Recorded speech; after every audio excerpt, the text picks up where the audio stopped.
Okay, so I'm going to share with you how I make 100% whole grain Kamut sourdough bread. I really love this bread.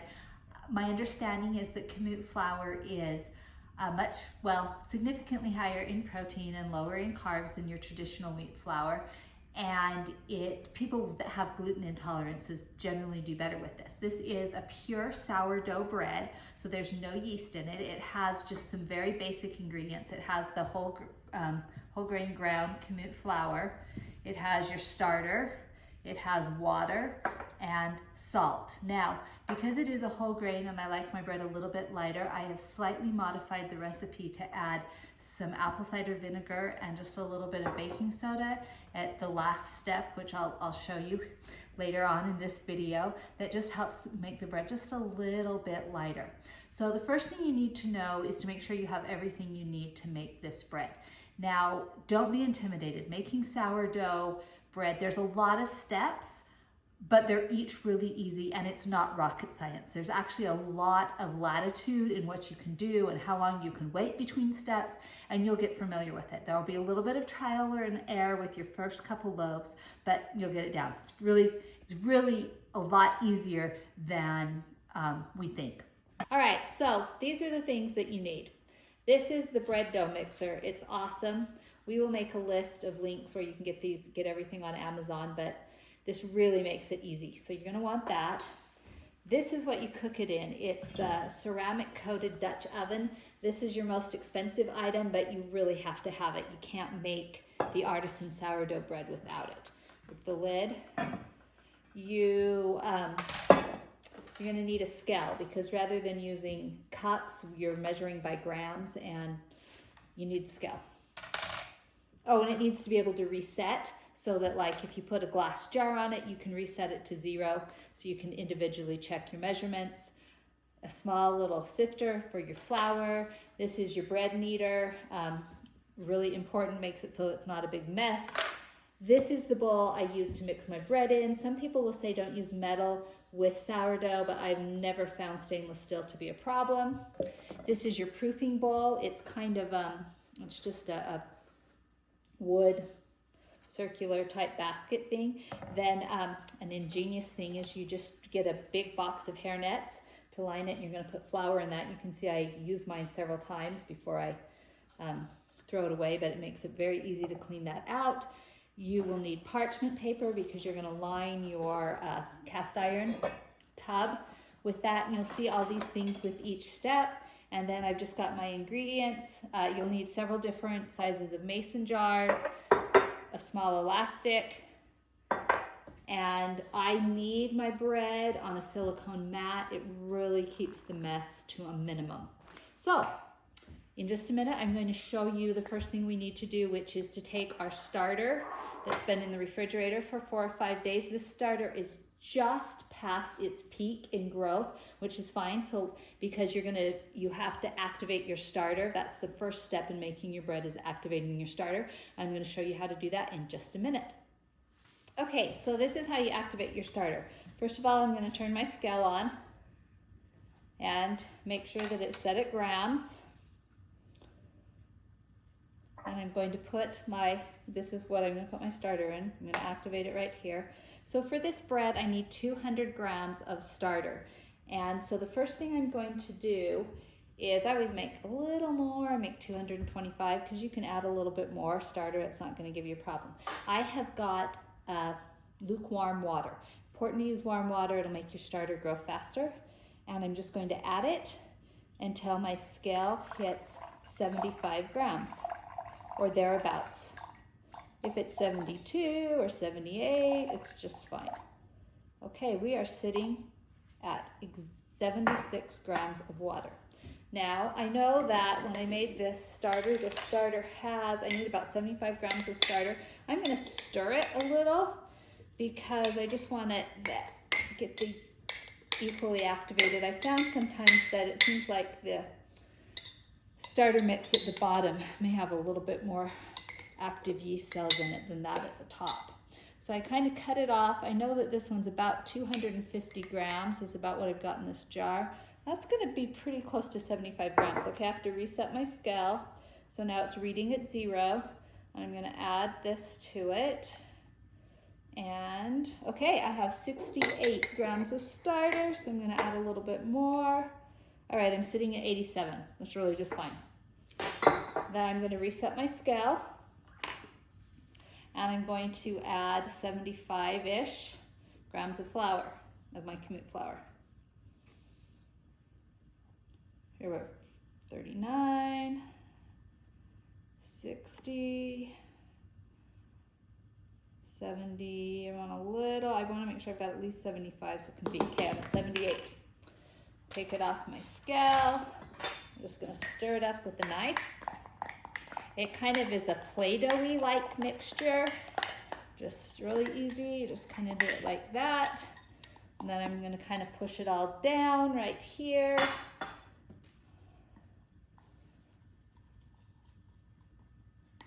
All right, so now to have a starter that will work for your bread, I need this to double in size in about 2 hours. So it needs to basically get to the top. I've actually got a little bit of extra. I can tell normally my sourdough only starter goes to that. I've got a little bit of extra starter, but that's really not a big problem.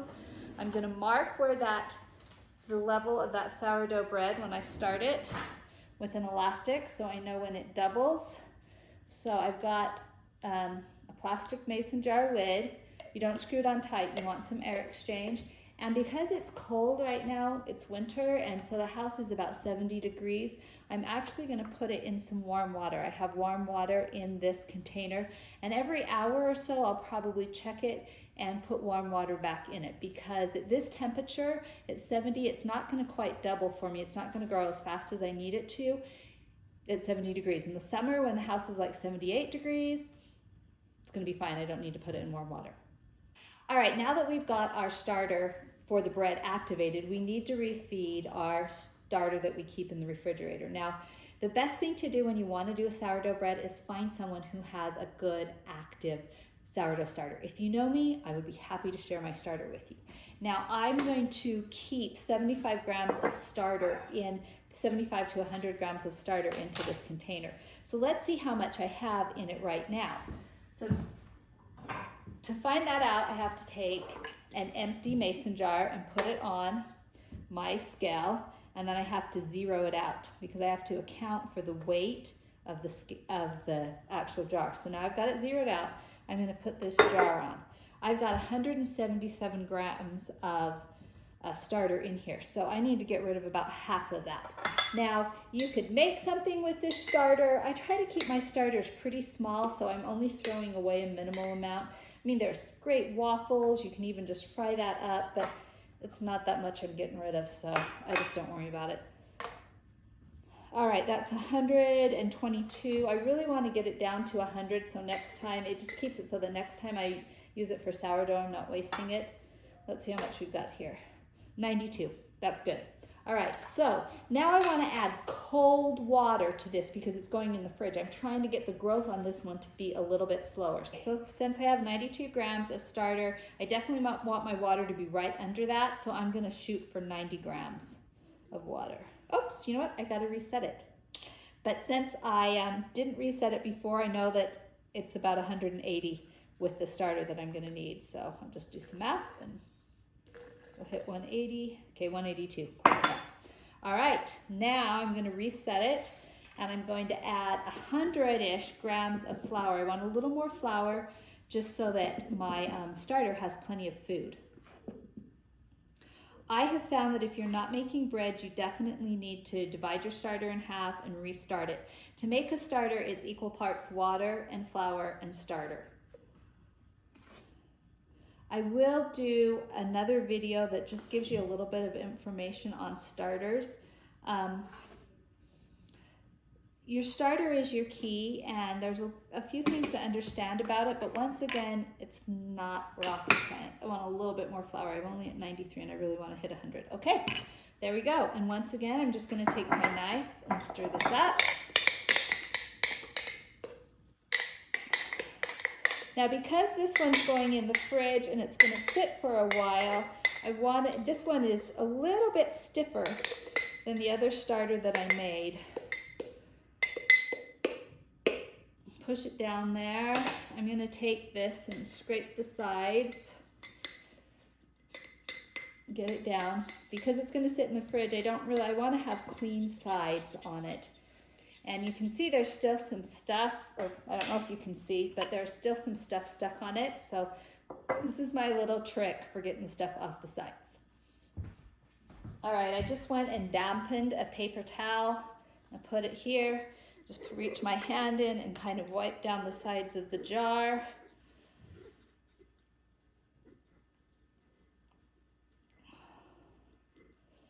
If I need a little more, I just fold it over, flip it over, get it down here, get all the flour off the side so I don't want any risk of molding or anything like that. I have never had an issue with anything like that. And so just push that down. You can see that, oops, got a little bit there on the side still.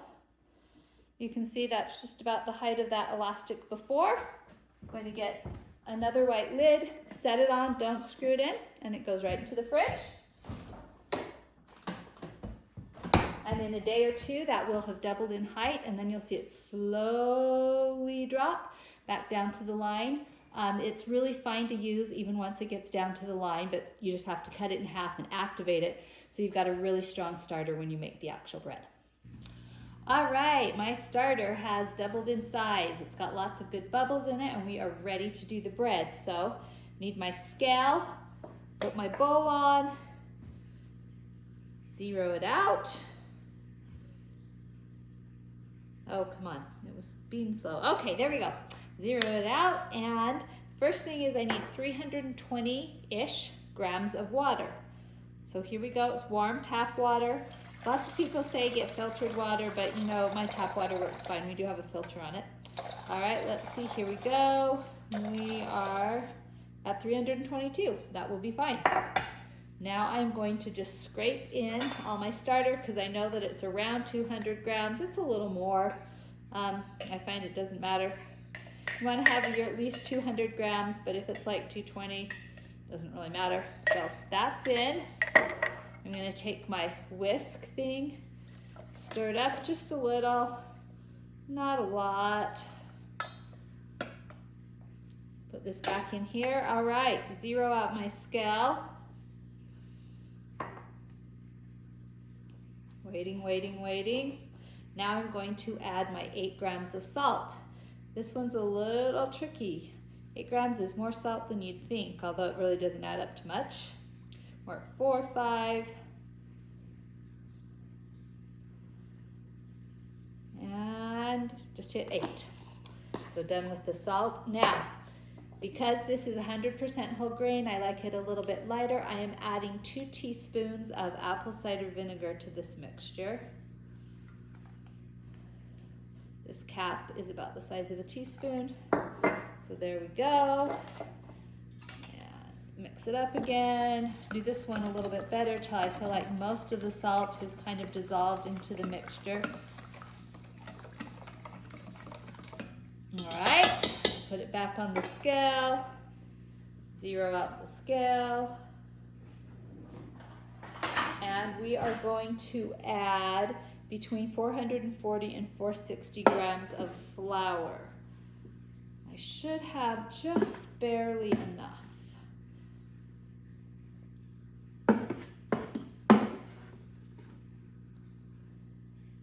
Okay, that's 426. So just need 440. There we go, 454, because it isn't in the thing. I'm going to take a little out. 445. 441. All right. So it's just right there. Now I'm going to mix it up. When you're in the middle of mixing it, it kind of, oh, just spilled flour on the thing. It kind of, you're going to think maybe you don't have enough liquid. But as you keep working it, you will find that it does get everything mixed in.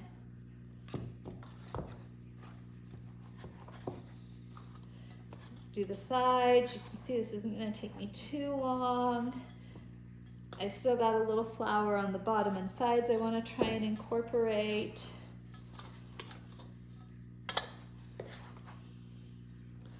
Still still getting it, but we're just about there. There's a little on the sides, it's not too critical.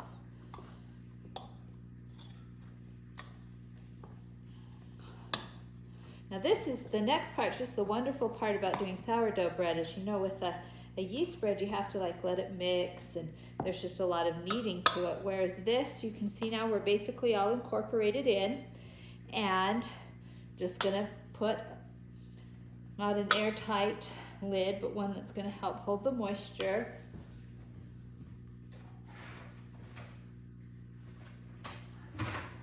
I have these silicone lids that work really well for me. Now this is the part where you need to make sure you're kind of home, and the timing is not super exact, but a little bit exact. You're gonna go through and you're gonna wait half an hour, ideally. If it's an hour, that's okay. And then you're gonna do what's called folding the dough, which doesn't take too long, it only takes a minute. But 30 minutes from now, we are gonna need to fold this dough, and I'll show you what we do to do that. And we will fold the dough 4 times before we let it rise. It's been about 45 minutes since I finished the dough. Now, if you look at it, it just looks kind of bleh. But let me show you what happens when you fold it. You just use this nice scraping tool, and you're just gonna fold it in on itself. Around like that, easier to do on the counter. Taking it from one side, folding it in, one side, folding it in, one side, folding it in. Just go around and do that 3 or 4 times, folding the dough. Now I'm going to do it better here on the counter. I'm just folding it over. You'll see it changes the whole consistency. It looks so much nicer than it did when we first mixed it. We're going to do this 4 times at about 30 minutes to an hour apart. You need to give it at least 30 minutes to sit. I wouldn't say longer than an hour, so 4 times. So there's 1, and so in another 30 minutes, I'm going to need to fold it again. Put my, not airtight, just a covering lid. If you don't have a lid, you could just put saran wrap on top of it. There we go. Okay, it's been over 30 minutes. I'm just getting back to kneading this. You can see how the top is kind of bubbled because of the activity going on with the bread. Here's how it looks. I'm going to do my second folding of the bread dough, just scraping down below, bringing it up to the side, down below, bringing it up and around. Hard to do at an angle, so get it done. A couple minutes here. Okay, there we go. Nothing too pretty, but done enough. Put the top back on, set my timer for 30 minutes, and I'm good to go, and we'll do it again. All right, third folding of the bread. That's what it looks like.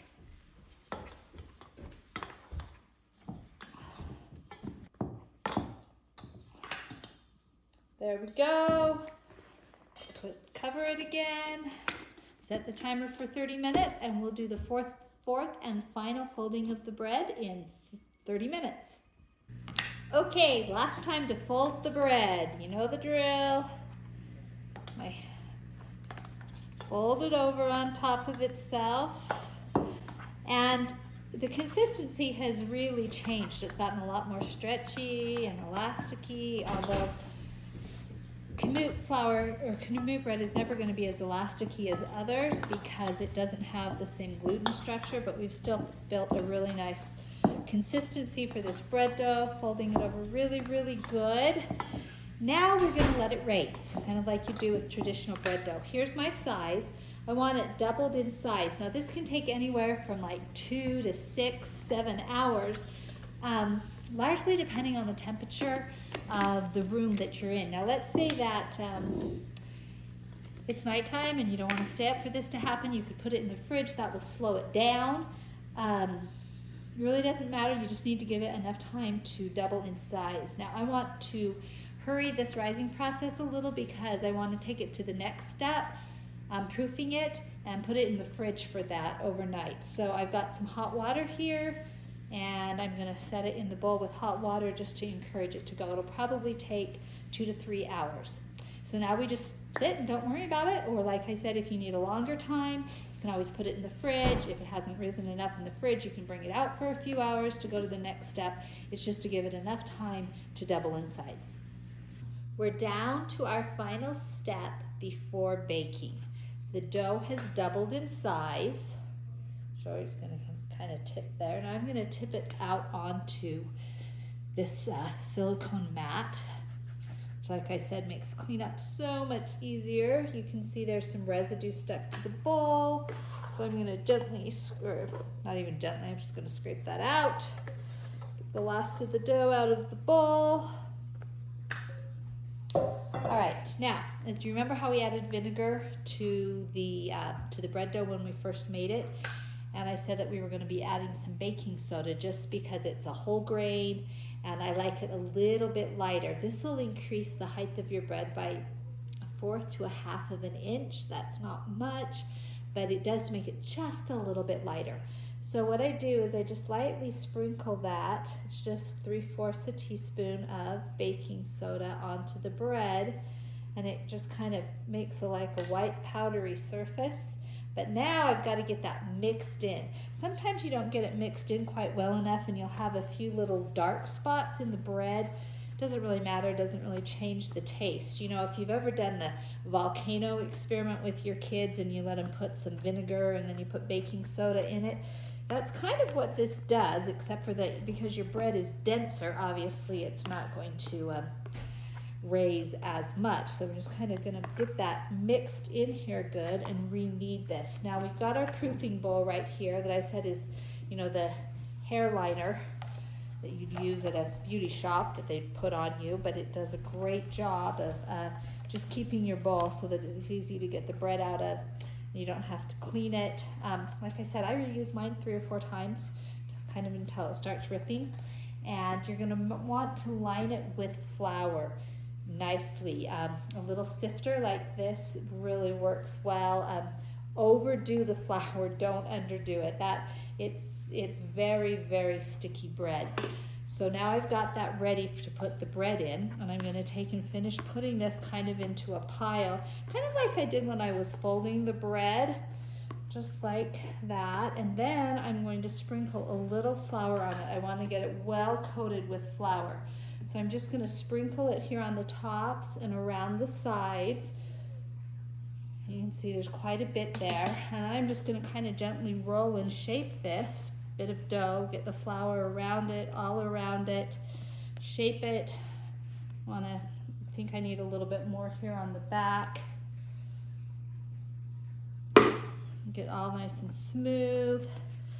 And then I've got this folded part here. I kind of want to stretch this, see if I can get it to adhere to itself. It doesn't always do that very well, but that's okay because I'm just going to put this down in the bottom of the bowl.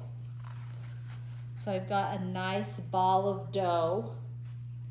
And then I'm going to gently shake flour on the sides of the bowl because the bread's going to rise in the fridge overnight. And then on the sides and then up on the top, so it's nicely coated. Once again, I don't want to put something airtight on it, but put a covering on it. These are, once again, hair nets, but they work great. And it's going to go in the fridge overnight, and it will raise to double its height, and it will be ready to bake in the morning. Something to consider is you can get it to rise a lot faster. It doesn't have to go in the fridge overnight, but you do want to let it set in the fridge for like an hour before you bake it, so that when you transfer it from your proofing bowl to your cast iron baking dish, that the bread doesn't drop, because you want it to keep all the height that it has. So here it goes in the refrigerator.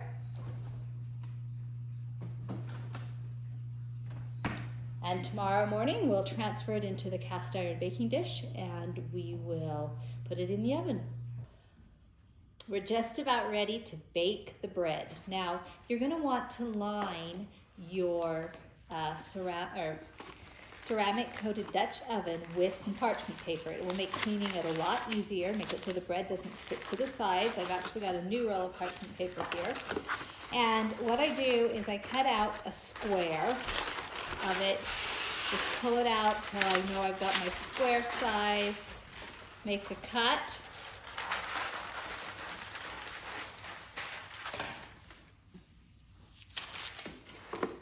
does not want to cooperate. Get that out of the way. All right, then I'm going to fold it.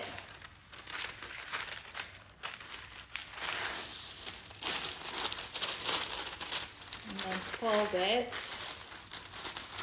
And I just want to kind of cut these edges off, make it a circle, because my pan is a circle. This artisan bread is circular. Doesn't have to be exact. This is about what it is. I don't want any sharp edges like that, so I'm just going to quickly trim that off. And then I'm going to kind of fold it here so I've created a flat bottom. You'll see why when we put this on the bread.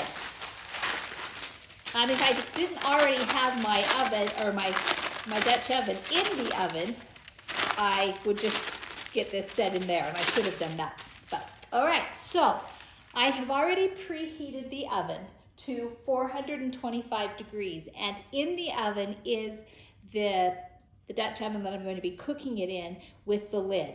And the lid's off. They're just sitting there in the oven because you need your cast iron Dutch oven to be hot, the same temperature that the oven is, and it's set for 425 degrees. So now this is what I do to get it into the oven. This is a little bit tricky. It took me a few times making the bread to figure out a way to get it from the proofing basket into the cast iron Dutch oven without it dropping, because obviously you don't want it to drop because you want that height so your bread is light. Okay, so I got our bread out of the refrigerator, and I'm going to take the cover off of it gently. It's right there, ready to go. This is actually going to be on the bottom, and I'm going to get my parchment paper. It's kind of centered there. Fold it up over the edges. It's going to be right ready to dump into the Dutch oven. I'm going to put my hot pad gloves on, pull out the cast iron. Like I said, that's hot. It's 425 degrees. And now I'm going to gently take this and I'm going to put it over the top of the cast iron. I could just felt it drop here, and just gently let it slide into the Dutch oven. Wasn't so gentle that time. My paper kind of fell down there, but that's just fine. It does drop a little. Now, some people take a sharp razor blade or knife and put a slit in the bread. I tried doing that for quite a while, and my bread always just really dropped whenever I slit it. So I just let it rip, and each time it rips in a different way on the top, and it's kind of pretty and fun to see how the pattern is. Now, you cook it with the lid on for 35 minutes, and then you're going to cook it for another 15 minutes with the lid off. So here it goes into the oven. Lid on, back into the oven. Set my timer for 35 minutes, get it going. Sometimes I've set it and forgot to turn it on. Now, I found with a little bit of time cooking that my oven runs just a little bit hot. So I now turn my temperature down to 410. You're gonna have to experiment with your oven and also your altitude. Here in the Ogden, Utah area, 35 minutes at 425 degrees, and then another 15 minutes with the lid off at 425 degrees seems to be about perfect. You'll just kind of have to experiment and see what works for you. And if your oven runs a little bit hot, you may want to turn it down 5 or 10 degrees. If it runs a little bit cool, you may need to increase your temperature just a little bit. So in almost an hour, you'll get to see what it looks like when it comes out of the oven. Okay, it's time to take the bread out of the oven. About 15 minutes ago, I took the lid off, so it's been baking without the lid for 15 minutes, and I'm ready to take it out. Hot pad gloves.